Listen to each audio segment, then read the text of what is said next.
이 시간 나눌 하나님의 말씀은 시편 103편 1절에서 14절입니다.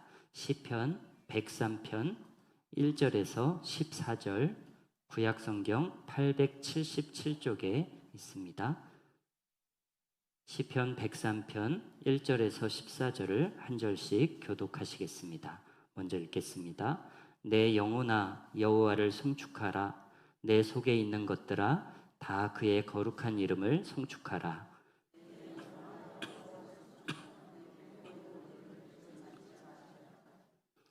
그가 내 모든 죄악을 사하시며 내 모든 병을 고치시며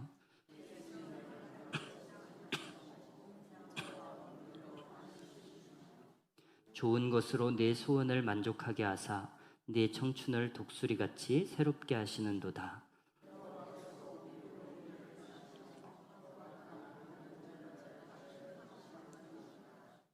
그의 행위를 모세에게, 그의 행사를 이스라엘 자손에게 알리셨도다.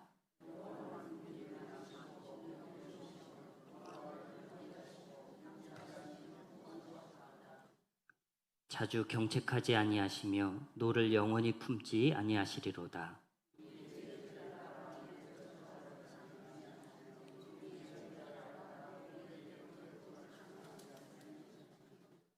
이는 하늘이 땅에서 높음같이 그를 경외하는 자에게 그의 인자하심이 크심이로다.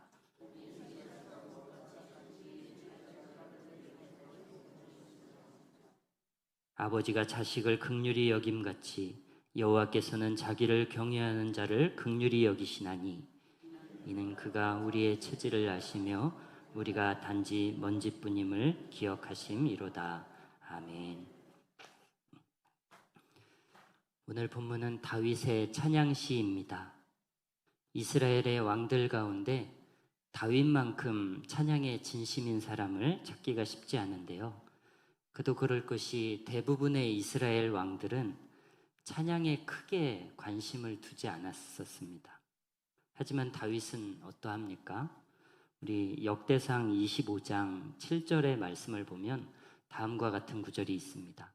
그들과 모든 형제 곧 여호와 찬송하기를 배워 익숙한 자의 수요가 288명이라. 다윗이 왕이 되고 나서 나란 일 할 사람들을 세우는데요. 그때 다윗이 세운 사람들 가운데 찬양을 전문적으로 하는 사람들의 수가 무려 288명이나 되었습니다. 이게 교회 찬양대가 아니고요. 정부에서 나라 돈을 쓰면서 투자 지원하는 국책 사업으로 찬양대를 운영하고 있는 것입니다.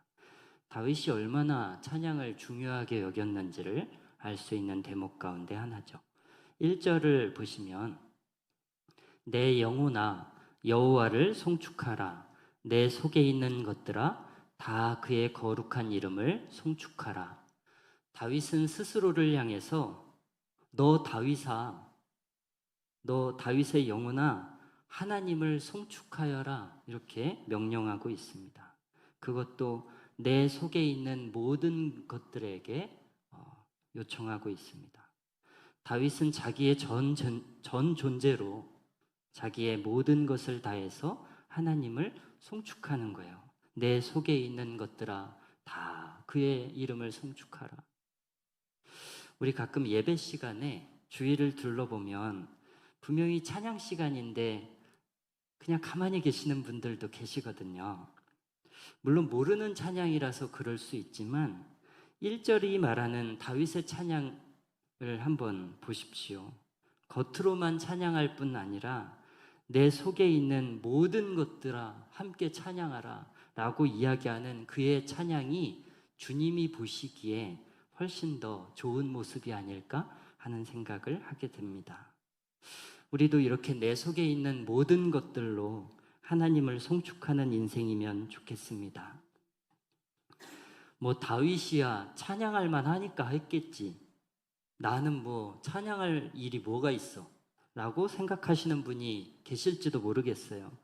그러나 다윗도 막 콧노래가 저절로 나오는 그런 인생을 살지는 않았습니다. 성경을 읽어보시면 다윗이 굉장히 피곤하고 고단한 삶을 이어왔다는 것을 알 수 있습니다. 일단 다윗은 가정에서 사랑을 별로 못 받고 자란 사람이에요. 시편 27편 10절의 말씀을 보면 내 부모는 나를 버렸으나 여호와는 나를 영접하시리이다 라고 말하고 있어요. 다윗의 부모가 다윗을 신경 쓰는 사람이 아니었던 거예요. 또 시편 69편 8절을 보니까 내가 나의 형제에게 객이 되고 나의 어머니의 자녀에게 낯선 사람이 되었나이다. 그러니까 형제들에게도 어떤 살가운 대우, 가족 같은 대우를 받지 못했다는 얘기죠. 또 어린 시절부터 양떼를 지키느라고 더위와 싸웠고 맹수와도 싸웠습니다. 젊은 날 군인이 돼서 여러분 전쟁 한 번 참여해도 전쟁에 한 번 나가도 평생 트라우마로 시달리잖아요. 그런데 그 전쟁을 일생 동안 내내 했어요. 또 사울 왕에게 쫓겨다니고 자식 압살롬에게 쫓겨다니고. 그러니까 다윗의 인생이 결코 평안하고 즐거운 일들로만 가득 차 있지 않았다는 얘기입니다. 그럼에도 다윗은 하나님을 송축하는 인생을 살고 있는 거예요. 그러니까 뭐 좋은 일이 있어야 찬양하지가 아니고 힘들고 고단한 순간에도 하나님이 주신 은혜들을 생각하면서 하나님을 찬양하기로 다짐을 한 것이죠. 시편 42편 11절의 말씀을 보면 내 영혼아 네가 어찌하여 낙심하며 어찌하여 내 속에서 불안해하는가. 너는 하나님께 소망을 두라. 나는 그가 나타나 도우심으로 말미암아 내 하나님을 여전히 찬송하리로다. 힘들었지만 낙심보다 절망보다 하나님께 소망 두고 하나님을 찬양하기로 결단했다는 거예요. 내 속에 있는 모든 것들아 하나님을 송축하라고 1, 2절에 3번이나 명령해요.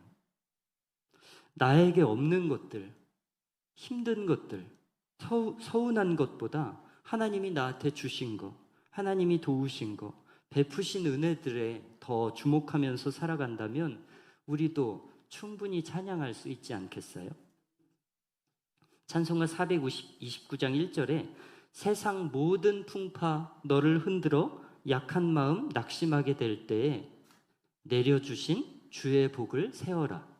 주의 크신 복을 네가 알리라. 받은 복을 세어보아라. 크신 복을 네가 알리라. 받은 복을 세어보아라. 주의 크신 복을 네가 알리라. 아멘.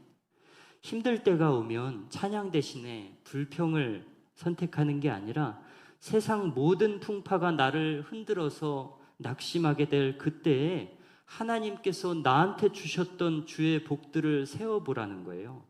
어느 것이 더 많은지, 낙담하고 무너질 만한 일이 더 많은지, 하나님께 감사하고 찬양할 만한 일이 더 많은지 세보라는 거예요. 다윗은 하나님께서 주셨던 은혜들에 주목합니다. 2절 말씀을 볼까요? 내 영혼아 여호와를 송축하며 그의 모든 은택을 잊지 말지어다. 아멘. 여러분, 찬양은 누가 할 수 있나요? 감사한 마음을 가진 사람이 찬양도 하는 것입니다. 내 삶에 주어진 좋은 것들이, 내가 이제까지 살아올 수 있었던 것들이 하나님의 은혜였다고 느끼는 사람들은 찬양을 할 것이지만, 나한테 있는 좋은 것이 다 내가 수고하고 내가 고생해서 얻은 것이라고 생각하면 찬양할 이유가 뭐가 있겠습니까? 내가 힘써서 얻은 것을.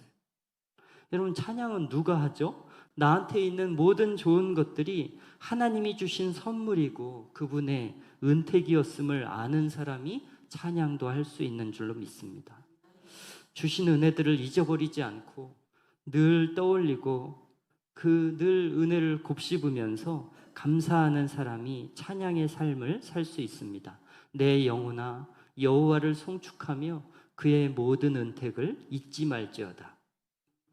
여러분, 잊어버리면요 불평이 시작돼요. 출애굽한 이스라엘 백성들처럼 애굽의 노예 생활에서 해방시켜 주신 은혜, 홍해를 갈라서 바다를 건너게 해주신 은혜, 이런 은혜들을 잊어버리고 나면 이제 텁텁한 모래먼지가 눈에 들어오고 뜨거운 떼약볕이 눈에 들어오는 거예요. 매일 불과 구름 기둥으로 인도해 주시고 의복이 헤어지지 않도록 지켜주시고 발이 부르트지 않도록 해주신 은혜, 만나와 메추라기로 광야에서도 굶지 않게 해주신 은혜를 잊어버리고 나니까 참외가 먹고 싶다, 오이가 먹고 싶다 이러면서 차라리 애굽이 더 나았다, 애굽으로 돌아가자 이렇게 나오는 거예요. 시편 50편 22절에 이런 구절이 있습니다. 하나님을 잊어버린 너희여 이제 이를 생각하라. 그렇지 않으면 내가 너희를 찢으리니 건질 자가 없으리라. 감사로 제사를 드리는 자가 나를 영화롭게 하나니 그 행위를 옳게 하는 자에게 내가 하나님의 구원을 보이리라. 하나님을 잊어버린 너희여, 하나님이 주신 은혜도 잊어버리고 하나님의 존재도 잊어버린 사람에게 남은 결론은 하나님에게 심판받는 것뿐이다 라고 이야기합니다. 하나님이 이제 그를 대적하시는 것입니다. 여러분, 하나님께 받은 것을 잊지 마십시오. 옛말에 은혜는 물에 새기고 원수는 돌에 새긴다는 말처럼 은혜 입은 것은 금세 잊어버리고 원하는 오래오래 기억하는 게 우리 죄인의 특성이지만 은혜를 돌에 새겨서 오래오래 기억하는 우리가 되기를 원합니다.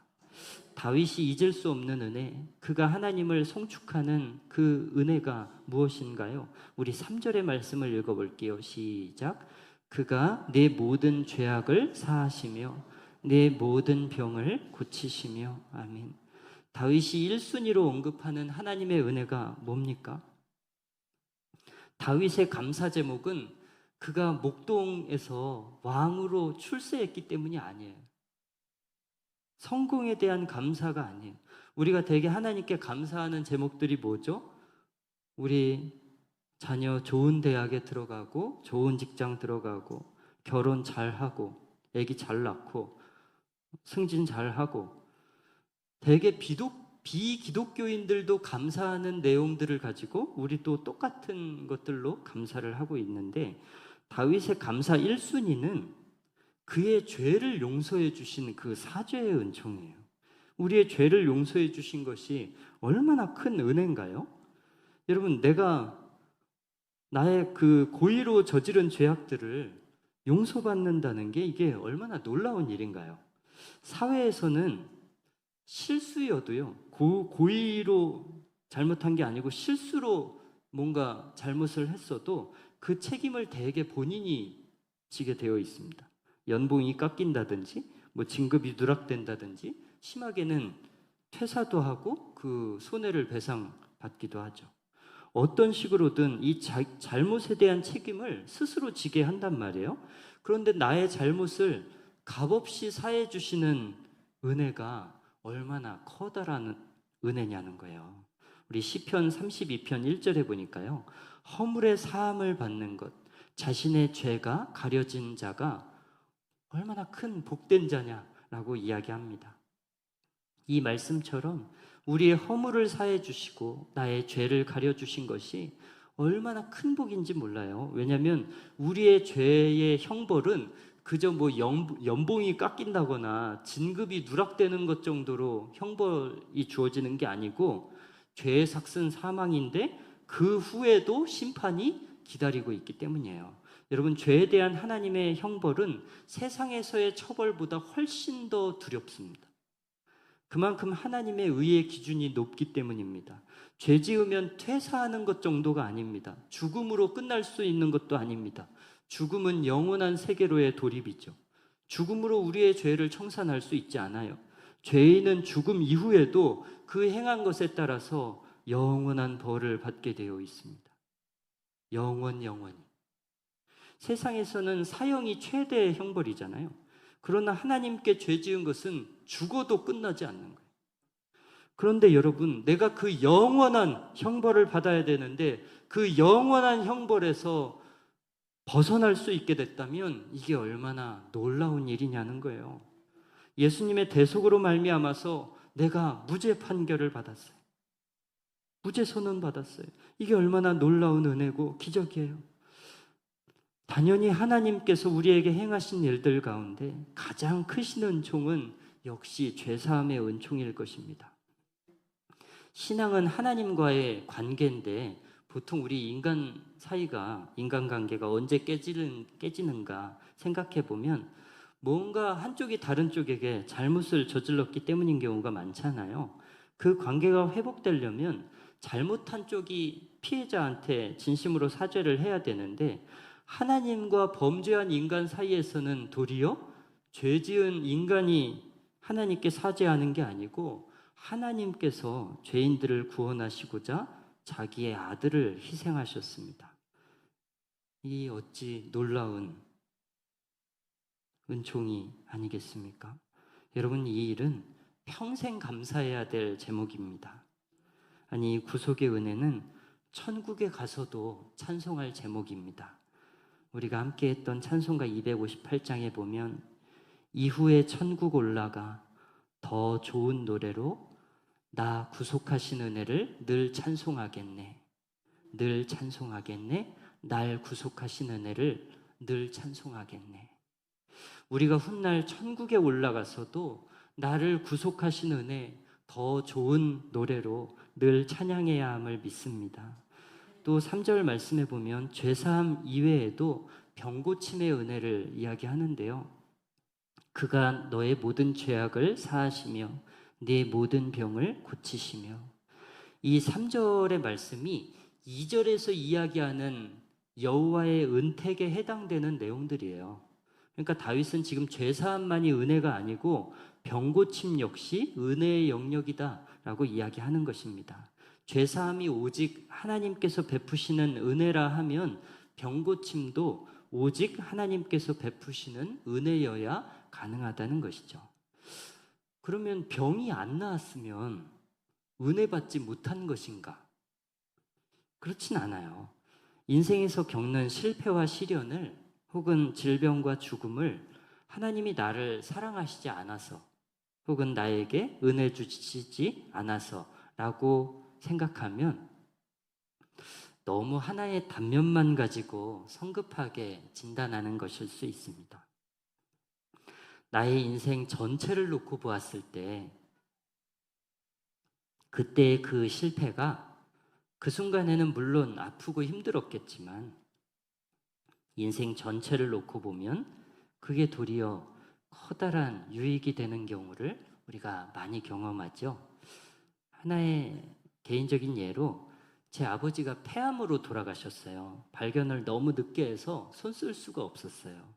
그런데 아버지의 신앙이 폐암을 선고받기 이전과 이후가 너무 극명하게 달라지더라고요.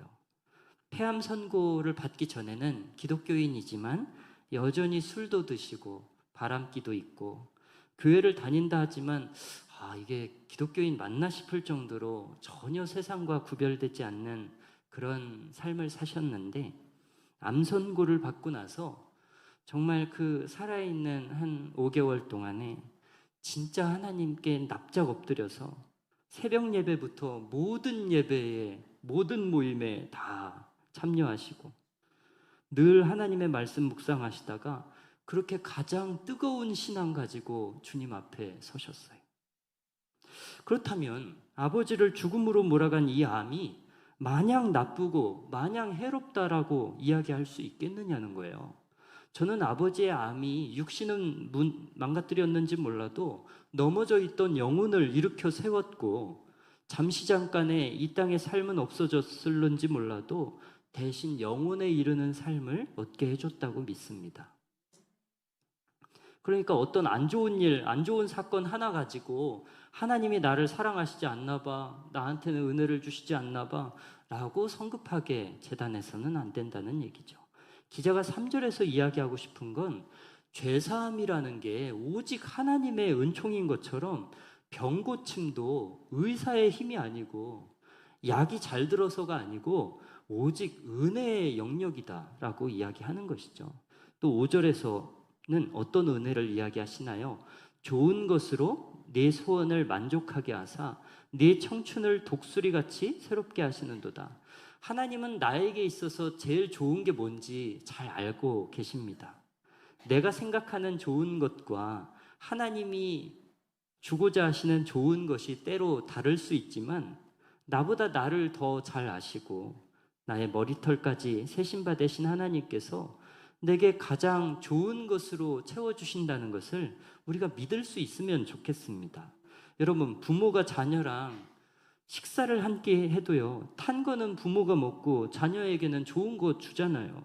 우리도 그런데 하나님이 어떤 아버지냐는 거예요. 악한 자라도 자녀에게는 좋은 것을 줄 안다. 자녀가 생선을 달라고 할 때 뱀을 주는 부모가 없고 떡을 달라고 할 때 돌을 주는 부모가 어딨냐? 라고 이야기하시면서 이기적이고 죄악투성이인 우리 인간도 자녀에게 좋은 것만 주려고 하는데 선하신 아버지 하나님께서 그의 자녀들에게 나쁜 것을 주시겠느냐는 것이죠. 여러분, 우리는 우리 삶 가운데 일어나는 어떤 단편적인 경험을 가지고 하나님은 왜 나한테 이렇게 하실까? 이런 원망들을 자주 하는데 하나님은 우리에게 가장 좋은 것을 주시는 분이라는 것을 우리가 확신할 수 있으면 좋겠습니다. 하나님은 가장 좋은 것들로 우리를 만족하게 하시고 우리의 청춘을 독수리같이 새롭게 하십니다. 이 구절을 세번역 성경에 보니까 너의 젊음을 독수리처럼 늘 새롭게 하시는 분이다 라고 이야기합니다. 독수리처럼 늘 새롭게 하십니다. 왜 시편 기자가 새로움을 이야기하면서 독수리를 예로 들까요? 독수리는 인생의 후반전을 준비할 때 오래 써서 무뎌진 부리와 발톱을 자기가 뽑아낸다 하죠. 아주 고통스럽겠지만 대신 발톱이 빠진 그 자리에서 새로운 발톱이 올라오게 되면 이제 그때 다시 하늘의 제왕으로서의 위상을 회복하게 되는 것이죠. 이렇게 다시 새 출발하는 재기에 성공하는 독수리의 특성을 반영하는 구절이 아닌가 생각을 하게 됩니다. 그는 우리를 새롭게 하시는 분이에요. 어제 담임 목사님께서 교직원 예배 시간에 누구든지 그리스도 안에 있으면 새로운 피조물이다 라고 하는 이 말씀을 가지고 오늘의 나는 어제의 나와 전혀 다른 삶을 살 수 있다. 어제까지 내가 이 모습이었다고 해도 오늘도 내일도 여전히 그 타령으로 사는 게 아니고 우리는 주 안에서 얼마든지 새로워질 수 있다라는 말씀을 해주셨는데 그 말씀이 좀 마음에 많이 남았어요. 여러분, 그렇습니다. 저는 근래에 들어서 나쁜 습관 하나를 고치고 있는데요. 제가 나쁜 습관이 한 500 몇 개 정도 있는 것 같아요. 근데 나쁜 습관 하나를 고치고 있는데 구체적으로 얘기하진 않을게요. 결심해봐도 이게 잘 안 고쳐졌었어요. 이거를 끊어낼 자신이 없었어요. 아무리 각오를 해봐도 얼마 안 있으면 다시 원상복귀되는 것을 보면서 나는 틀렸나 보다. 나는 그냥 이렇게 사는 건가 보다. 이렇게 체념하는 부분이 많았거든요. 그런데 요즘에 죄를 안 지어야지 이 죄에 집중하기보다 은혜를 더 사모하는 쪽에 신경을 썼더니 글쎄 언제 없어졌는지도 모르게 그것이 저한테서 사라져 있는 것을 확인했습니다. 야, 사람이 달라지려니까 이렇게 쉽게 바뀔 수 있구나. 아주 오랫동안 나를 따라다녔던, 아니 어쩌면 평생을 따라다녔던 이 안 좋은 것이 갑자기 없어진 거예요. 눈 녹듯이. 은혜를 사모했더니 그동안 나를 올가매던 족쇄가 허무하게 사라진 것을 보았습니다. 이제는 기대가 돼요. 내가 더 많은 은혜를 사모한다면 내 인생은 얼마나 더 새로워질 수 있을까? 저는 하나님께서 우리를 주 안에서 얼마든지 바꿀 수 있다는 것을, 우리의 삶을 새롭게 하실 수 있다는 것을 경험으로 알게 되었습니다. 주님은 우리에게 가장 좋은 것을 주시는 분이고 우리를 날마다 새롭게 하시는 분입니다. 여러분, 어제까지 실패했던 나일지라도 오늘은 전혀 다른 나, 완전히 새로운 내가 되었음을 믿고 다시 시작할 수 있는 은혜가 우리 모두에게 있기를 원합니다. 8절 이하에서는 인자와 긍휼이라는 단어가 몇 차례 계속 반복돼요. 인자와 긍휼. 하나님은 누구에게 인자와 긍휼을 베풀어 주시는가? 라고 묻는다면 여호와를 경외하는 자에게 인자와 긍휼을 베푸신다고 답을 하겠습니다. 우리 11절과 13절 말씀을 같이 읽어보겠습니다. 시작. 이는 하늘이 땅에서 높음같이 그를 경외하는 자에게 그의 인자하심이 크심이로다. 13절도 읽을게요. 아버지가 자식을 긍휼히 여김같이 여호와께서는 자기를 경외하는 자를 긍휼히 여기시나니. 아멘. 11절에서 누구에게 하나님의 인자하심이 크다고 이야기하시죠? 여호와를 경외하는 자에게 인자하심이 크시다라고 이야기합니다. 또 13절에서 누구에게 긍휼을 베푸신다고 이야기하십니까? 여호와를 경외하는 자에게 긍휼히 여겨주신다라고 이야기하십니다. 하나님을 경외하는 자는 주님의 인자하심과 긍휼하심을 덧입어요. 그러니까 더욱 하나님을 경외하는 일에 힘쓰는 저와 여러분이 되면 좋겠습니다. 하나님의 팔은 안으로 굽어요. 하나님을 경외하는 자들이 긍휼하심을 입게 됩니다. 여러분이 연약하시다면, 부끄럽고 죄스러운 일이 많아서 주님의 얼굴을 보기 두렵다면 주님을 피할 게 아니라 오히려 더 경외함으로 그에게 나아가야 하는 줄로 믿습니다. 히브리서 4장 16절에 보니까요. 그러므로 우리는 긍휼하심을 받기 위해서, 때를 따라 돕는 은혜를 얻기 위해서 은혜의 보좌 앞에 담대히 나아갈 것이니라. 긍휼하심을 받기 위해서, 또 때를 따라 돕는 은혜를 받기 위해서 은혜의 보좌 앞에 담대히 나아가래요. 더 경외함으로 나아가는 자에게 긍휼하심이, 인자하심이 넘치는 것을 믿습니다.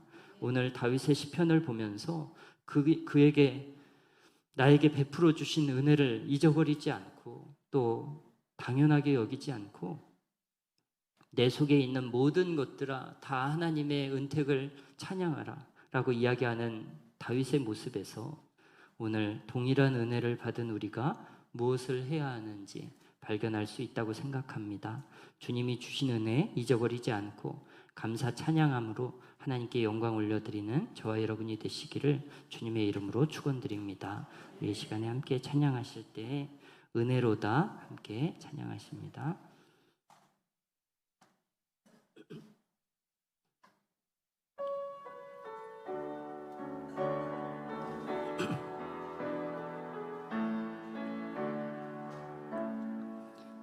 시작됐네 우리 주님의 능력이 나의 삶을 다스리고 새롭게 하네 자유하네 죄와 사망으로부터 나의 삶은 변하구나 충만하네 은혜로다 주의 은혜 한량없는 주의 은혜 은혜로다 주의 은혜 변함없는 신실하신 주의 은혜 우리 처음부터 찬양합니다. 시작됐네 우리 주님의 능력이 나의 삶을 다스리고 새롭게 하네 자유하네 죄와 사망으로부터 나의 삶은 변하구나 충만하네 은혜로다 주의 은혜 한량없는 주의 은혜 은혜로다 주의 은혜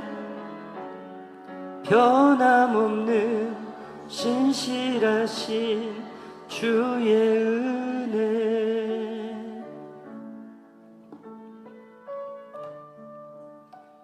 여러분, 하나님께서 베푸신 은총이 여러분 안에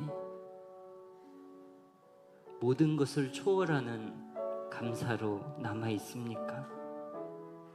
내 몸이 아파도 감사할 수 있을, 내가 가난해도 감사할 수 있을 그 제목으로 구원의 은혜가 남아 있는지를 묻는 것입니다. 은혜를 잊어버리고 나면요, 불평할 만한 것들이 눈에 들어와요. 애굽에서 건져주신 은혜를 잊어버리면 뜨거운 떼약볕이, 목마른 광야가 눈에 들어오는 거예요. 주께서 행하신 구원의 은혜, 사죄의 은총은 천국에 가서도 찬양할 제목이라고 이야기하시는데, 천국까지 가지도 못하는 너무나 빨리 사라져버린 그런 감사라면 하나님이 이 시간 우리의 마음을 다시 새롭게 해주시기를 구하기 원합니다. 하나님, 우리 안에 구원의 은총을, 구원의 감격을 새롭게 하시고, 주여 그 구원의 은총으로 말미암아 나의 삶의 모든 부분을 다 초월하여 늘 하나님께 감사 찬송하기 원합니다. 우리 함께 하나님의 은혜를 노래하는 삶, 하나님의 은혜를 감사하는 삶 살아갈 수 있게 해달라고 함께 기도하며 나아가기 원합니다. 주님, 좋으신 하나님 아버지, 주님의 은혜를 구합니다. 하나님 아버지, 우리를 사랑하시고 주여 우리에게 놀라운 구원의 은혜, 사죄의 은혜를 베풀어 주심에 감사를 드립니다. 하나님 아버지, 영원한 지옥, 하나님 영원한 형벌이 예정된 우리인데, 하나님 우리 대신 지옥의 형벌을 받으시고, 하나님 우리 대신 십자가에 못 박혀 끔찍한 죽음으로 벌을 다 받으신 예수 그리스도로 말미암아 하나님 아버지, 주님의 은총으로 구원받았습니다. 주님, 그러나 내 삶은 여전히 많은 것들로 인해 불평하고, 하나님 아버지, 감사보다 하나님 내 생활 가운데 있는 작은 것들이 더 크게 눈에 들어옵니다. 하나님 아버지, 연약한 우리를 용서하시고 하나님 우리에게 다시 구원의 은총, 사죄의 은총의 놀라움을 회복시켜 주옵소서. 하나님 아버지, 주께서 우리에게 행하신 일들이 얼마나 크고 귀합니까? 하나님 아버지, 이 구원의 일들을 잊어버릴 때 주님, 이제 불평할 제목들이 눈에 들어오는 것을 압니다. 하나님, 모든 것을, 환경을 초월하여 하나님께 감사하는 우리가 될 수 있기를 원합니다. 하나님, 우리에게 은혜 베푸시고 주여 우리와 함께 하시며 주의 놀라운 일들, 하나님의 구원의 은총을 우리가 날마다 곱씹으며 살아갈 수 있도록 주의 은혜를 베풀어 주옵소서. 하나님, 우리를 구원하신 은혜에 감사 찬송 드립니다.